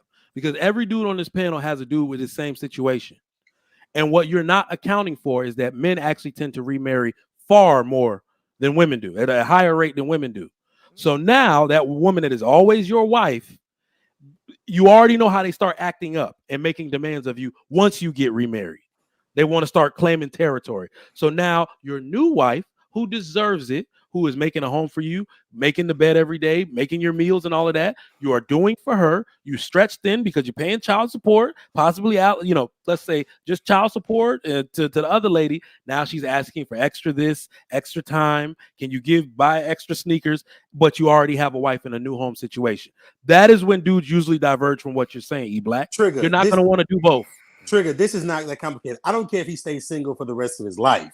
Once I am divorced from my wife, she is not my responsibility anymore. Fuck that lady, not your wife. You know what I'm saying? So if the car breaks down, are my kids in the car? If the answer is no, is call AAA. Why are you calling me? Yep. I'm putting my cap on for all this cap in this room. Oh, Wait. There's a lot of cap because ain't nothing what y'all said is reflecting in real life. E-Black. Hold on. Let me just say that I'm actually gonna say it like this. You have a moral responsibility in 2023 not to do for her, bro. That's a because that is entitlement. Oh my God! Don't they have the same rights? Don't they have the same jobs? Don't they make the same money? If she can get away with divorcing you, thank you, Lou. If she can get away with divorcing you, then using you and you being able to do shit for her as if y'all were married, she won, bro. She wrecked your family, wrecked your legacy, took that shit from you, and you still paying her. So that's like me quitting my job, but they still have to pay me. What? No, thank you. That makes no sense. No, thank you. E-Black, she gets the benefit. Wait, hold on, E-Black. She gets the benefit of me treating her, me acting as a husband, even though she is no longer married to me. Make that make sense? You tripping. Like I said, I tried to bring up an example in regards to Shaquille O'Neal. These are real life issues. A lot of men will say, you know what, that's my wife. I still love her. If she needs me, she got me. Hold on, time out. Let me finish my statement. You have been talking all along. I've been quiet. Love has nothing to do with this. This is about capitalism, right? Okay, no, it's not about capitalism. Hold on real quick. I just want to make one point. If she's in the house with me, and she's providing me with services that would cost me, and she's no longer providing those services, I will deduct those services, the cost of those services from her by not giving her any more services without her giving me services. Does that make sense? If she's not giving me services that would cost me money normally, I have no reason to help her anymore. That's and she has her own job, by the mathematics. way. Literally she has her own job, E-Black. She makes her own money, E-Black. Yeah, right. You right. The women are different, but obviously the men are different too. We have no choice. Exactly. The paradigm is shifted. They're not traditional, so why are you? And by the way, it doesn't mean we don't love them anymore. In truth, a lot of men still love their wives they divorced. Right. You said earlier that earlier back in the days, Grandpa used to have a house down the way, right? And he was taking care of it. What's that about? Say that one more time. He's trying to give it to you. You were saying that Grandpa may have had a house and a whole family down the way, right? Nightish said that. Oh, no. I Trigger just Mike told him said I that. said it. He don't want to give it to me though. Oh, Nightish. That's a little bit of hate though. But I take it. honestly, I thought Trigger Mike said it, but it's the exact same scenario. We all talk about Grandpa had 2 households and he took care of them. Why did he take care of them? Because that, as a man, that's what we do. But that woman was that's what we do. No, but the woman No, that is not the same thing. Don't even make it seem like that's so funny. Hold on, that situation is basically a polygamous situation. Exactly. No, it's real. No. Seriously, listen. That's a base in practice. That's what it is. He's head of both of those households, and he's providing for both of those households. He was married to one of those women.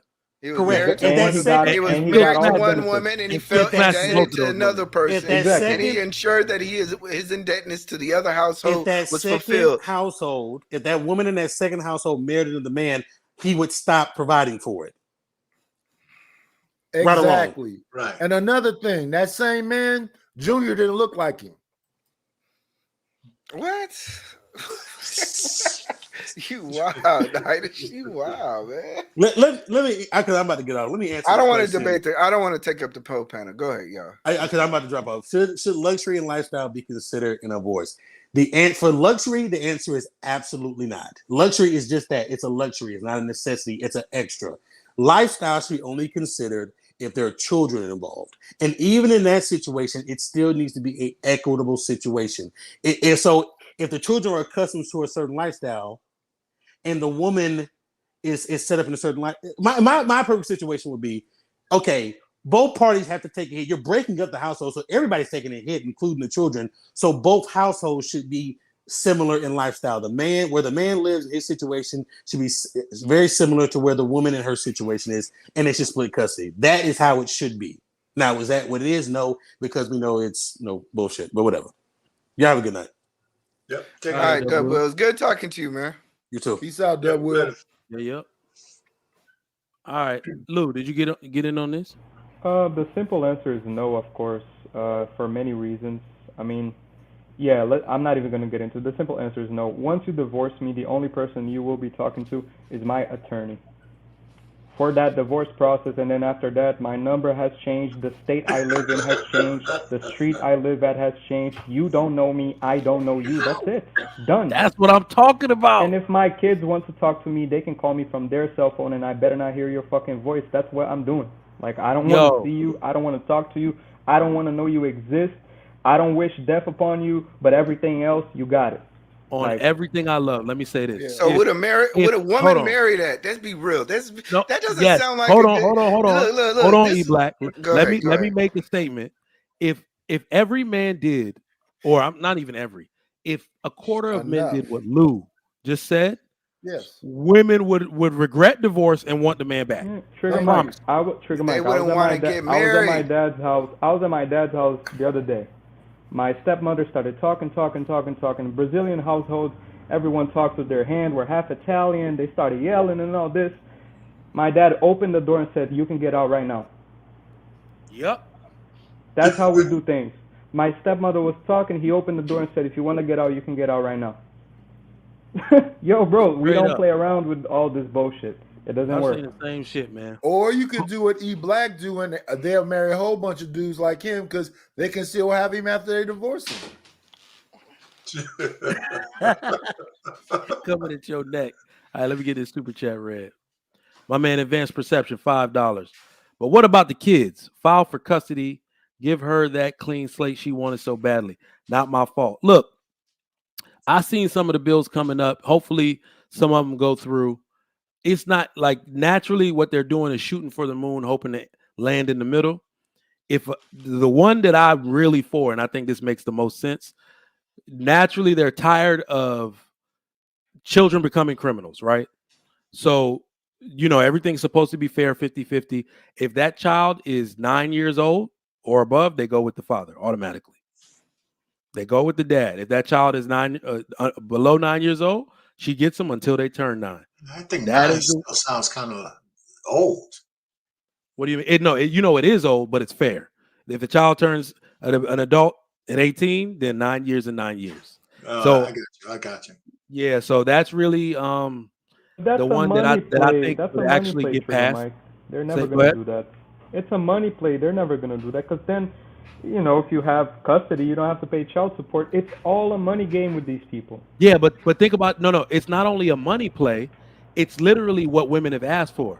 So naturally, the state never wants to be on the hook. And if the state is on the hook, then you have to put the man on child support so you can get it. Entitlements, welfare, TANF, NCI for the child care, all of that. You have to put the man on child support to receive those things. So for the first 9 years, the man has to pay child support. Then the woman has to pay child support to him when he has a child. How many women you think are going to close their legs automatically and start? Oh yeah. Oh yes. Yeah, exactly. Of course. Yeah. If you mandate that via law, first of all, let me just say a straw poll. If they mandate that dads get their child, that want the child, right?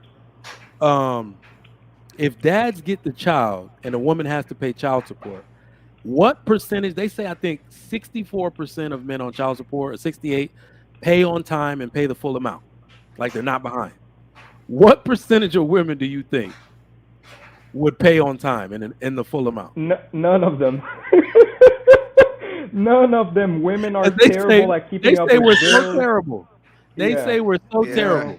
Yeah, I think women paying child support would actually be like a credit card bill. Yeah, it wouldn't get paid as much. Yeah, it would just literally go into a what? Don't they fund? I think they fund some kind of judge's legal fund or something with child support payments. Yeah, pensions and all this probably.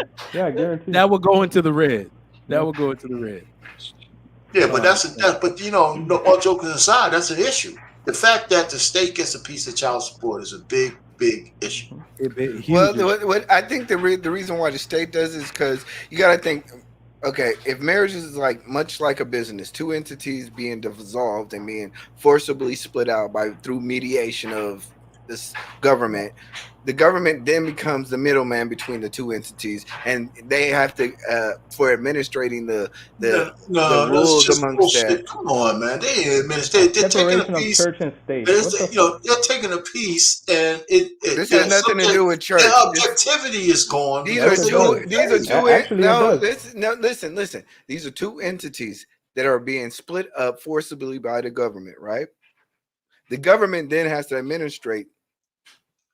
Administrate what? They're not like what are they doing that they got to get a piece? Was not a governmental institution. Like, can we stop? Like, I don't want the government involved in my marriage. That's the point at all.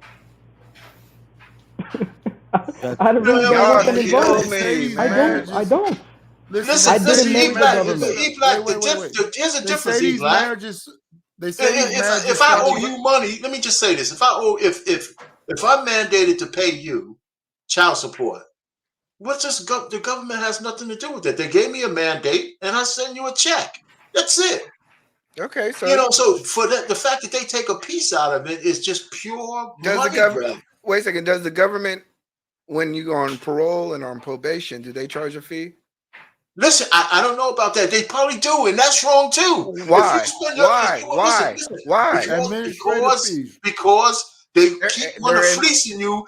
A lot of people don't realize when you do your time in prison and when you get out, you should be free. You shouldn't have to see nobody, man. These institutions they have to do paperwork, so administration fees.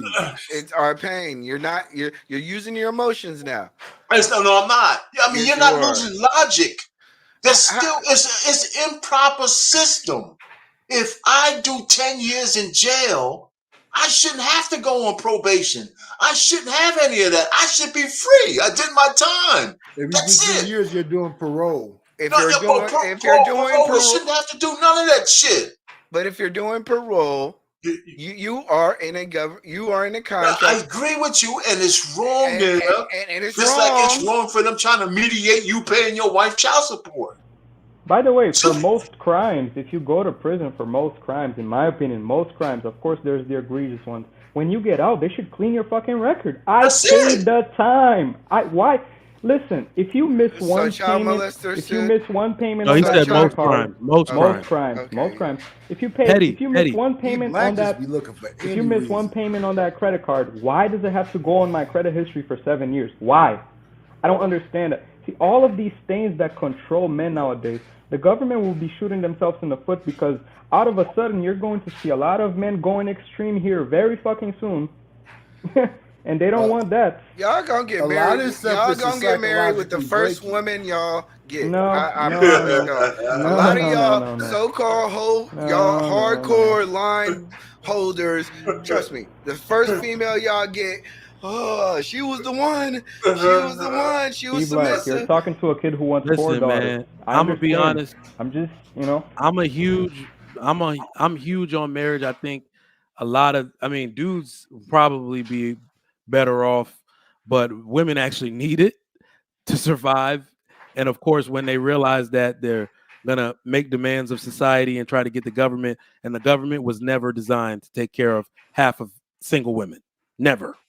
They don't make an entitlement big enough for that. So, that's why I'm like, marriage is literally what's best for children, because even though people aren't getting married, somehow they're still having children. So we're gonna have more criminals, more murderers, more molesters, more all that stuff, simply because children didn't, their homes were broken. But I can honestly make a case, and it saddens me, as to why men should not get married, or at least to a woman in America. Like, It's really bad, man. I can make a whole case for that. Yeah, I am very pro nuclear family. Very much pro nuclear family. Very much so. All right, let's get this next question popping. You know what? This E-Black, you got to go first on this one. E-Black needs to shut up. I don't want to hear E-Black talk no more, man. This is how do you talk when you don't have, like, I'm talking to an avatar. Too much leftist. Like, you know what? Am I on radio? Like, no.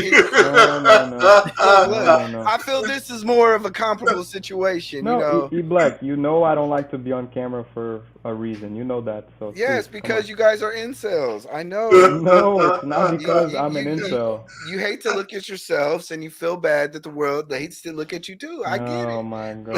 See, this is all a play because in the back chat he was doing something different the other day. It's okay, Black. I understand. It's all right. Oh, wow. I'm not. I don't have hurt feelings over here. Yeah, wow, boy. Go ahead, Chica. Kevin Costner's ex-wife is asking for $248,000 a month in child support. Is this reasonable? E-Black. I don't know about the case, so I'm gonna have to defer. But oh man, you ain't deferring nothing. Pick him up. What does somebody know? What does somebody need $250,000 a month for? No, wait, Mike. Child. No, but E-Black, before you go, let me give you some background. His prenup says, I'll pay you $38,000 a month in the prenup, and all the other expenses, including all the schooling and all the medical, I'll pay for that 100%. And now she wants him to do that, plus she wants from $38,000 to $250,000 a month. Now, and Kevin Costner is crushed. He can't even do the other season of Yellowstone. He can't act right now. He's not eating. He's not sleeping. What kind of piece of shit are you, E-Black, to sit here and say what somebody's supposed to get because... Oh, man. Hey, wait, he's torn up about the divorce that he can't do Yellowstone? He better do Yellowstone. If she gets that shit, he's going to have to do that. Hey, like what Outkast says, I know he paying $50,000 a day. I wish he could send her on a rocket ship if he could, like, man. Yep. Yeah, he's still ain't answer the question. But no. He starts singing on some real stuff. Like I said, I would like to know like the paperwork on this. But if he's making say $10 million a year, Kevin Costner is in Pretty Woman, right? No, that's Richard Gere. Or the Bodyguard. Richard Gere. That was Richard Gere. The Bodyguard. The Bodyguard. Yeah, he's in the Bodyguard. And he was Batman. Catcher in the Rye or something like that. But he was Batman. He's a star. He was not Batman. What you got your white dude? God damn. Yeah, he don't know they all look the same to me. Pretty Woman. No. Okay, the Batman. That was Michael Keaton. Damn, Richard Gere. Wait. He was on Sex in the City, right? No. That's so funny shit. Kevin Costner normally plays cowboys. Yes, right. No, his greatest movie was Dances with Wolves. Yes. Oh gosh, yes. Damn. God, Batman. Look, Pretty Woman.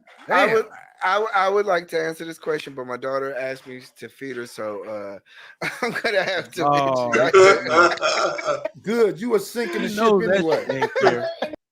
He knows. I don't know anything about the movies or anything like that, but $3 million a year. See, people really have to start doing math on what. So let's just use a $10 million number, right? $10 million after taxes, and then after the $3 million, now you're down to 45% of your income. You're paying rent, you're paying expenses, you're paying for your lifestyle. What's left over for you? Even rich men can't deal with a lot of these situations. And they have a lot of money, let alone the men who have a lower amount of money. People have to do the math on, it's just $500 in child support. Yes, $500 in child support, another $800 on the side because it's my daughter and I'm a simp now. I pay $1,800 in rent. I'm paying this amount in taxes. What's left over for me? And this is, I think, the math that people need to start doing. It's not just child support. It's not just all of these things. There's a bunch of other things that go into caring for children. My dad told me, like, listen, Lou, I give your stepmoms, because my dad has two 3 children, me and my 2 sisters. Every child is from a different marriage. He's still paying child support for one of my sisters. So he gives, I think it's $800 a month. And then my sister will call and say, "Oh, Dad, but blah, blah, blah." And my dad is like a $400,000 a year man, right? "Oh, Dad, but I want to go see this concert. I want to do this." "Okay, here's another $1,000," right? No one is doing the math on all this other shit that dads are doing. So, and a lot of those dudes are falling apart, drinking and whatever else, just trying to cope. Just like, man, this when I say this is really sad on 14-hour days. That's how he copes. So he just go to work. This country, I don't know. They work themselves to death. Naturally, I don't know if they even understand the magnitude of what they're doing. You incentivize a divorce in a way by we overvalue choice and freedom. I'm sorry. We have now seen the fact that too much freedom is actually bad. It's detrimental to society. Yes. And people don't like to use that type of terminology like freedom is bad. Look, I've never seen the benefit of too much freedom. It gets abused. Families are meant, you cannot make any excuse. Families were meant to be intact. That is the way children should have been raised. Yes. That is, they were meant to be intact. The second you do anything outside of it, somebody suffers. It's going to bring about suffering in the family. It's going to bring about confusion to the children. It's going to bring about issues with their view on relationships. So you're just creating, the cycle all over again. You see how Lou hates women? Shit. I mean, those families. I don't hate women. I know who they are, and I treat them accordingly. That's fair. That is fair. Yeah, but those I'm a dark individual. I'm a dark individual when it comes to this game with women. No, Listen, you're not dark. I don't give a motherfucking fuck. If you do me wrong, you are done. Just straight up done. I'm like my father in that regard. So. Well, they do. He does call himself a toxic avenger, or toxic something, toxic ink something. So the answer is no. It's not reasonable. It's not reasonable under any circumstances. It's just not reasonable. It's not reasonable. And the thing is that these guys who are stars, they don't make that kind of money continuously. You know what I'm saying? I think. Well, I can't remember the last time Kevin Costner, besides Yellowstone, was this comeback little show. Because before that, I can't remember the last real big hit movie he has. I don't know what he did with his money, but it's just there's no way you can justify that. Season, and he had a movie last year. Him and I'm not sure who the co-star was, but it was a pretty big movie. But here's the deal. But here's the deal, though. This is a referendum on a prenup, because from what I understand, he has a legitimate prenup. So if she can go in and make these claims and actually break the prenup and actually get what she wants like this, then the prenup is injected. So it seems like a prenup is just a cushion in this regard. After seeing what they did to Dr. Dre, we got to understand now that I think that somebody said that they're looking at the fairness of a prenup.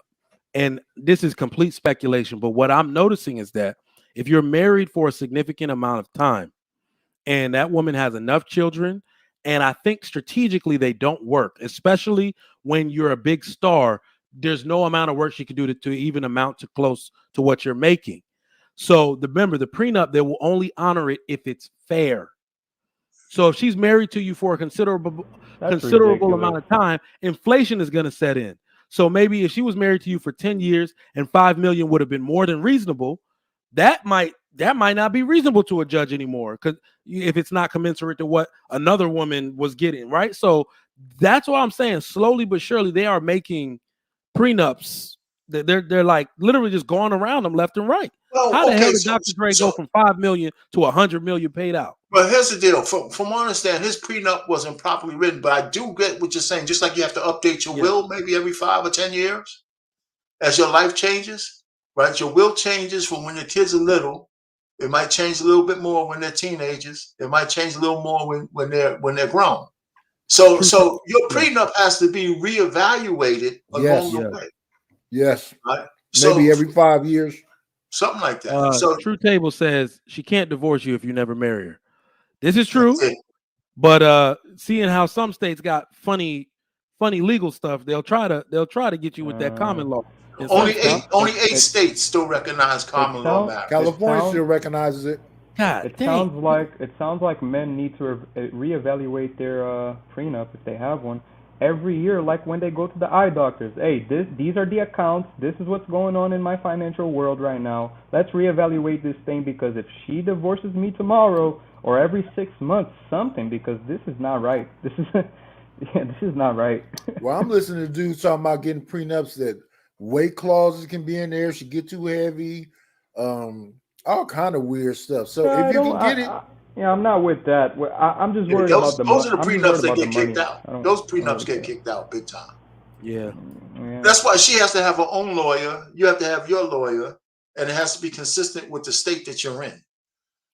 So it takes some work, but it's like insurance. It's like insurance. But I think it sounds like it needs to be renewed yearly. That's what it sounds like to me. Well, maybe. It depends on your life situation. I was gonna say, once you get married, bro, you realize you're not gonna do any of that shit. In fact, this is probably the realest shit I'm ever gonna say. Marriage makes you stupid. It makes you stupid. Oh no, it doesn't. It makes you soft, Trigger Mike. As a man, because I hope y'all agree with me, men are far more loyal than women are. Oh yeah. We get caught up in the business of life rather than the business of marriage. And I'm gonna tell you right now, everything that y'all are talking about, I could see myself being a little bit smarter about it until my children were born. Then all my attention went to them. Marriage just makes you stupid. Men are not thinking about this. And literally, my 5-year anniversary is in September. When she said that shit, I literally shook in the chair like, what? Oh shit. It was yesterday. We just got married yesterday, if you'd asked me. Right? So it makes you stupid. You don't even see these years fly by. In my head now, I'm like, wait, if my daughter about to turn 6, literally 6, I now have to increase the amount of money I'm putting in her 529 because she just lived a third of the life before she go to college. I'm like, God damn, this time go fast. So it makes you stupid. The years go by quick. You're not going to think about any of this once you're in the marriage. This is why I said they need to make law that supersedes any prenup. Hey, Mike, you got to go back to the public service announcements because you got some people listening. Oh, you got daggone baby mamas out there. Find $100 a month to put in your kids' 529 plan. Yep. I don't care what you're doing. Go ahead. You are in this space where you guys are influencers, so you just got to get blocks of men to get more invested in the laws and these bills they coming up with. You got to understand the pork that's in them and get them to work in your favor. Oh, it's already happening though, state to state, but it's already happening. So I heard Massachusetts has updated their laws. You know anything about that, Lou? People talking, Trigger. You already know. No, you already know, Nightish though. Who does it have to start happening to for something to change? Who does it have to start happening to for something to change? The white man. As far as the legislation, the white man. This is starting to happen to the white man. So yes, in Texas, they begin it. Of course, but now they're suffering naturally. Anything that happens to them is going to happen to a greater effect in the Black community. But it's happening to them at such a surge of levels that it's happening to lawyers, it's happening to doctors.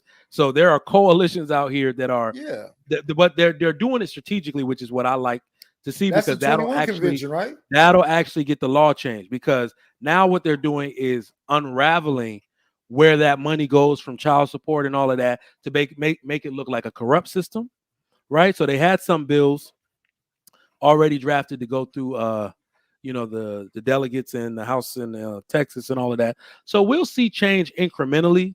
And of course, the Supreme Court only need to drop one bomb, like child support is unconstitutional. And then, because who'd have thought we'd ever see Roe v. Wade overturned in our lifetime? I never thought I'd see it. So something can happen at any moment. It was a bad law to begin with. So terrible. States shouldn't be involved. And when women say that, they're like, "Oh, y'all want to have control over women's bodies?" I'm like, "No, women should have control over women's bodies, but the state should not be involved in it at all. Our money should not be tied up." You mean the federal government should? The federal government should not be tied up in that shit at all. But it's so funny. That's a whole nother topic. But their body, their choice. But in everything, but my money, my choice. Right. So Yeah, anyway, let's not get into that because that's. So what else is going on, Mike? So are you going to be on? I mean, what time Fight Club runs on? No. We're about to roll in the Fight Club. This is actually going to be a short show. Yeah, I was working earlier, so I figure she said Shan said she wasn't coming on tonight, so she'd be on Sunday. So I said, all right, let me slip in this spot, get my 5 for the weekend. But yeah, let me read this super chat before we get out of here. Dale Matthew, foreign currency 10, fire. Appreciate that. Yeah. Anybody got any final thoughts before we get out of here? This is how JR actually want me to do it. He want me to keep it short and sweet. He'd be like, get in there, do your monologue, then get out. Now this one was good. Nice, sweet, and short. Right to the point. Yeah, that was a rage quit. Nobody was talking to E Black. E Black, bring your ass back. But you know what? It was good for him to come up and have that. Listen, everybody knows the laws are unfair. The only way they'll start to change is with some of the things you're talking about, Mike. But it's when women start getting the pinch. You know, they want to be successful, they want to be equal. But once they start getting pinched, absolutely, their voting habits might change too to change these laws. That's what I'm saying. I don't think, but the part that really gets me is that, we talk a lot of trash, but we want to talk to the women. We want to let them know this is not about men keeping their money. This is about keeping the family intact, not only for the sake of the children, but for the sake of us as a unit. I really feel bad. Women they think men have it easy or something. They don't understand how hard life is because they're protected and shielded from everything, but yet they're advocating to go at it alone. What type of idiot wants to be the only unprotected woman in the United States of America with crime, in inner cities going up and all? What kind of woman do you think these, what do they call them, bandits? What kind of woman or person do you think they're going to go after first? Well, before Lou goes at the end, I just want to say one more thing. The bandits. Little off topic. I talked about this before. There was a recent report in Chicago where 25% of the crimes are happening to Black women because they're uncovered. Yep. And they're just out there alone, right? Just because even in the worst inner cities, to tell you the truth, most people are still just working. They're living lives of quiet desperation. And women are being preyed upon. Unfortunately, most of those guys are probably Black kids and Black men. Yep. And they're really getting their butts whipped, but that's what they advocated for. No, I don't want a man. I don't need him, and it's hurting them. Not only that, they created these children out of that same ignorance. So there, and I don't think that's that's not really a good thing. But you get what you asked for, and it's just not working. The outcomes are not what they expected. Man, I had to explain to my sister-in-law. I said the capable, good man, because of this stuff that's going on, especially in the Black community, the capable, good man is going to be.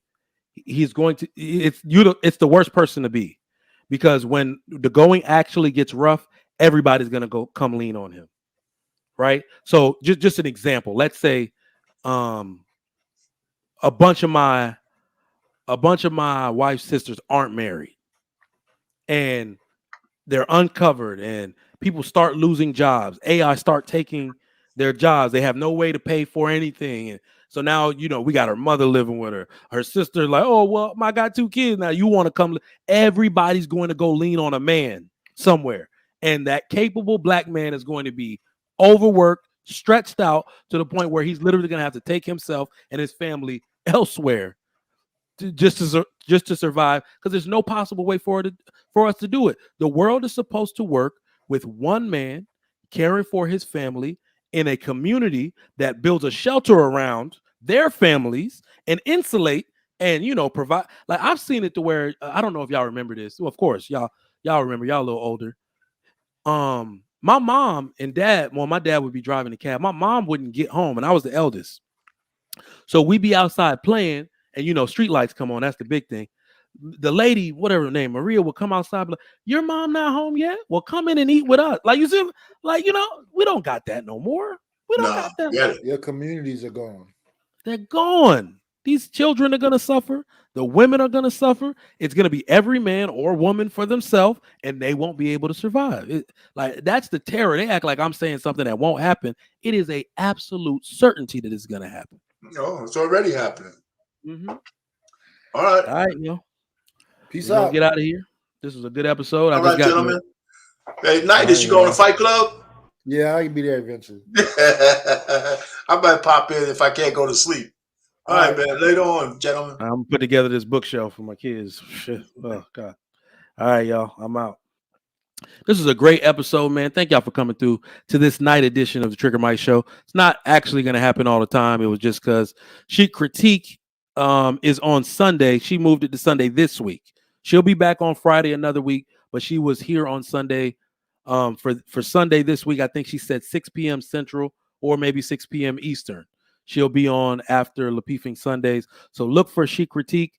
Hopefully, I'll try to get there. I do got a class to teach on Sunday, so we'll see. Always thank y'all for rocking with me. Thank y'all so much for the super chats. Thank y'all for always rocking with the Lapeef Network, the best network on YouTube. I always thank you for your patronage and the loyal supporters. Shout out once again to the sponsor, Tej Hanley. 30% off along with a free gift. The link is down in the description below. Make sure you get that Tej pack for your excellent, uncomplicated skincare for men. I appreciate each and every one of you. I'll catch you next time.